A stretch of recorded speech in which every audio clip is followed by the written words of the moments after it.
പിണറായി എന്ന സിംഗിൾ ഫാക്ടറിനെ കുറിച്ച് ചർച്ച ചെയ്താൽ ലോകത്തെമ്പാടും മാസ്കുലിൻ ലീഡേഴ്സിന് വലിയ തോതിലുള്ള പ്രഭാവം ജനാധിപത്യങ്ങളിൽ ചെലുത്താനുള്ള ശേഷിയുണ്ട്. ലോകത്ത് ഒരുപാട് ഉദാഹരണങ്ങളുണ്ട് ജനാധിപത്യങ്ങളിൽ. ഇന്ത്യയുടെ നരേന്ദ്രമോദി ഫാക്ടർ ഒരു ഘടകമാണ്. BJP ജയിക്കുന്നതിൻ്റെ ഒരു സിംഗിൾ ഫാക്ടർ എന്ന് പറയുന്നത്, സിംഗിൾ ലാർജസ്റ്റ് ഫാക്ടർ എന്ന് പറയുന്നത് നരേന്ദ്രമോദി എഫക്റ്റാണ്.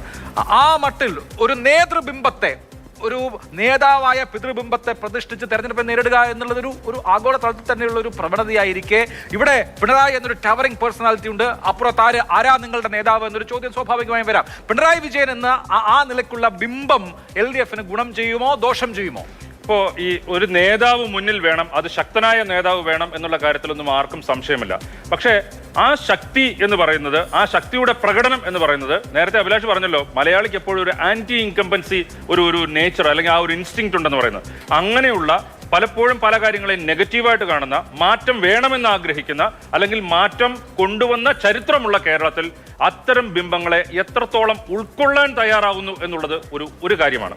രണ്ടാമത്തെ കാര്യം, അങ്ങനെ ഒരു നേതാവായിട്ട് മുന്നിൽ നിൽക്കുമ്പോൾ തന്നെ ജനങ്ങളുമായിട്ടുള്ള ബന്ധം വെക്കുന്നതിൽ, ജനങ്ങൾക്ക് കുറെ കൂടെ അടുപ്പം തോന്നുന്നതിൽ അതും ഒരു കാര്യമാണ്. അതല്ലാതെ നേതാവ് എന്നുള്ള രീതിയിൽ ജനം അംഗീകരിക്കും, പക്ഷേ നമ്മളോട് അടുപ്പം കാണിക്കുന്നുണ്ടോ അല്ലെങ്കിൽ ജനങ്ങൾക്ക് സമീപിക്കാൻ കഴിയുന്ന രീതിയിലാണോ? ഇപ്പോൾ ഒറ്റ ഉദാഹരണം ഞാൻ പറയാം.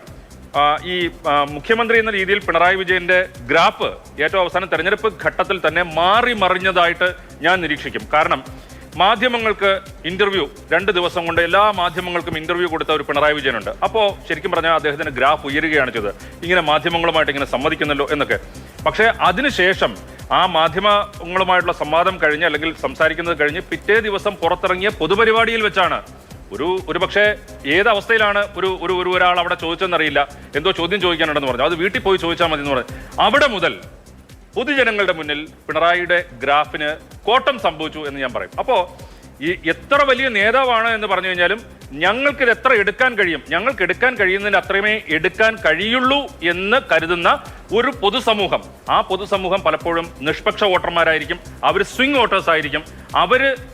അവരുടെ സ്വാധീനം ഈ വോട്ടെടുപ്പിൽ പ്രധാനമായി. അതായത് പിണറായിയുടെ പല മുഖങ്ങൾ തെരഞ്ഞെടുപ്പിൽ ഏറ്റവും പ്രധാനപ്പെട്ട ഘടകമാണ്. ആർക്ക് എന്ത് തോന്നുന്നു ആ കാര്യത്തിൽ? ഇപ്പോൾ വീട്ടിൽ പോയി ചോദിക്കുന്ന പറഞ്ഞത് തെരഞ്ഞെടുപ്പ് കാലത്തുടനീളം കേരളത്തിൽ മുഴങ്ങിയ ഒരു ചോദ്യമാണെന്ന് മാത്രമല്ല, ഞങ്ങൾ അങ്ങനെ വീട്ടിൽ പോയി ചോദിക്കുന്ന പറയില്ല എന്ന് UDF നേതാക്കൾ, പ്രതിപക്ഷ നേതാവ് അടക്കം ആവർത്തിച്ച് പറയുകയും ചെയ്തു. കടക്ക് പുറത്ത് മുതൽ വീട്ടിൽ പോയി ചോദിക്കുക വരെ നമ്മൾ ഒന്നൊന്ന് ബന്ധിപ്പിച്ചാൽ ജനങ്ങൾക്ക് അത് ഉണ്ടാക്കിയിട്ടുള്ള ഇമ്പാക്ട് എന്താണ്? പവർഫുൾ ലീഡർ എന്നുള്ളതാണോ അതോ ധിക്കാരി ധാർഷ്ട്യക്കാരൻ എന്നുള്ളതാണോ?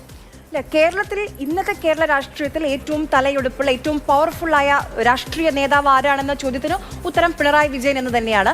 അതിന് ഇപ്പൊ നോക്കൂ, ഏത് എക്സിറ്റ് പോൾ എടുത്താലും ഇവിടെ മുഖ്യമന്ത്രി സ്ഥാനാർത്ഥിയായി ഒരൊറ്റ മുഖം മാത്രമേ ഉള്ളൂ. ഏറ്റവും കൂടുതൽ ശതമാനം വോട്ടുകൾ കിട്ടുന്നത് മുഖ്യമന്ത്രി പിണറായി വിജയൻ എന്ന പേരിന് തന്നെയാണ്. മറുഭാഗത്ത് കുറേ അധികം മുഖങ്ങളുണ്ട്. വേണമെങ്കിൽ നമുക്കത് അവരുടെ ജനാധിപത്യ രീതിയാണെന്ന് പറയാം. ഇവിടെയും എനിക്ക് 2021 26 താരതമ്യം ചെയ്യാനാണ് ഞാൻ ആഗ്രഹിക്കുന്നത്. ആ പ്രളയകാലത്ത് ഓരോ ദിവസവും നടത്തിയ വാർത്താ സമ്മേളനങ്ങളുണ്ട്.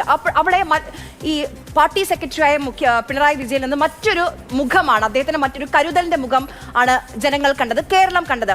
അന്ന് പിണറായി നമ്മൾ ഇറങ്ങുകയല്ലേ എന്ന് ചോദിക്കുമ്പോൾ ഇറങ്ങാൻ തയ്യാറായി നിന്ന ജനങ്ങളുണ്ടായിരുന്നു. അവിടെ നിന്ന് ഈ കഴിഞ്ഞ 5 വർഷം കാലം ആ രീതിയിൽ ജനങ്ങളിലേക്ക് എത്താൻ അല്ലെങ്കിൽ ജനങ്ങളോട് സംവദിക്കാൻ കഴിഞ്ഞോ എന്നറിയില്ല. പക്ഷെ അപ്പോഴും ഇപ്പം പ്രതിപക്ഷത്തിന്റെ കാര്യം രതീഷ് സൂചിപ്പിച്ചു. അവിടെ പ്രതിപക്ഷത്തിനും മാർക്ക്, ഈ ജനങ്ങളെ സ്വാധീനിച്ച ഘടകത്തിൽ പ്രതിപക്ഷവും ഒരു റോള് വഹിക്കുന്നുണ്ടല്ലോ. അവർക്ക് എന്തിനു വോട്ട് ചെയ്യണമെന്നൊരു ചോദ്യം. അവിടെയാണ് വയനാട് നമ്മൾ ഈ കാലയളവിൽ നേരിട്ട് വലിയൊരു ദുരന്തമാണ്. ആ ദുരന്തത്തിൽ സർക്കാർ എന്ത് ചെയ്തു, പ്രതിപക്ഷം പറഞ്ഞ വാക്കുകൾ എവിടെ എത്തി നിൽക്കുന്നു? അവിടെയും സർക്കാരിന്റെ ഭവനങ്ങൾ കഴിഞ്ഞു, പക്ഷേ അവിടെ മുസ്ലിം ലീഗ് ഒക്കെ റെഡിയാണ്. പക്ഷെ എന്നാലും പ്രതിപക്ഷത്തിന്റെ കണക്കുകൾ, ആ പൈസ പിരിച്ച പണം എത്ര, അതിനൊന്നും സ്ഥിരതയില്ലാതെ വന്നു. അപ്പൊ പ്രതിപക്ഷത്തിനെ പറ്റി പറയുമ്പോൾ വയനാട് പറയണം, വയനാട് പറയുമ്പോൾ സർക്കാർ ചെയ്ത കാര്യങ്ങൾ കൂടി പറയേണ്ടതുണ്ട്. എന്തായാലും വയനാട് ടൗൺഷിപ്പിന്റെ ഉദ്ഘാടനം, പെരുമ്പളം പാലത്തിന്റെ ഉദ്ഘാടനം, അതുപോലെ അമ്പൂരിയിലെ പാലത്തിന്റെ, കുമ്പിച്ചേൽ കടവ് പാലത്തിന്റെ ഉദ്ഘാടനം, വികസന നായകൻ എന്ന പരിപ്രേക്ഷ്യം, ഇങ്ങനെ ധാരാളം കാര്യങ്ങളുണ്ട്. അതിനിടയ്ക്ക് വീട്ടിൽ പോയി ചോദിക്കുന്നുണ്ട്. അപ്പോൾ ജനങ്ങൾ എന്ത് ആണ് ഉൾക്കൊണ്ടത്, ജനങ്ങൾ എന്താണ് സ്വാംശീകരിച്ചത്, ജനങ്ങൾ എന്താണ് സ്വീകരിച്ചത് എന്നറിയാൻ നമ്മൾ നാളെ വരെ കാത്തിരിക്കണം. നാളെയാണല്ലോ പെട്ടി പൊട്ടിച്ച് വോട്ട് എണ്ണുക.